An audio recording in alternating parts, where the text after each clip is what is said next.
Maligayang pagbabalik sa aking munting channel mga kalingap. Reacts TV. Nanay Melda sobrang nagpapasalamat kay Idol Andy Kayakap Vlogs dahil may ngipin na po siya. Dahil kay Andy nagbago ang buhay nila. Dahil meron na po silang bagong bahay. Agad-agad naman po itong pinatayuan ng Team Kalingap Pabahay Foundation. Dahil na rin po ito ni Joy Diwata, maraming nagmamahal po sa kanila. Dumarami nang nag-sponsor sa kanila. Kaya napadali ang bahay nila.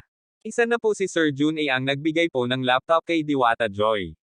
Si Nanay Melda na po ang nag-aaruga sa kanyang dalawang anak na si Diwata Joy at ang kapatid niya. Naranasan po ni Nanay Melda ang lahat ng mga pagsubok sa buhay. Hindi po basta-basta ang nangyayari po sa kanilang buhay. Ito po kasi ang request ni Nanay Melda na magkangipin na po siya. At agad naman po itong ina-actionan ni Idol Andy Kayakap Vlogs.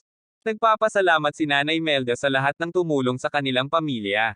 Lalo na po ang Team Kalingap at mga mahal na OFW na laging nandyan po para tumulong sa mga nangangailangan. Kung kayo ang tatanungin po, anong masasabi nyo po sa bagong ngipin po ni Nanay Melda? Please comment lang po sa comment section kung ano po ang inyong opinion kay Nanay Melda.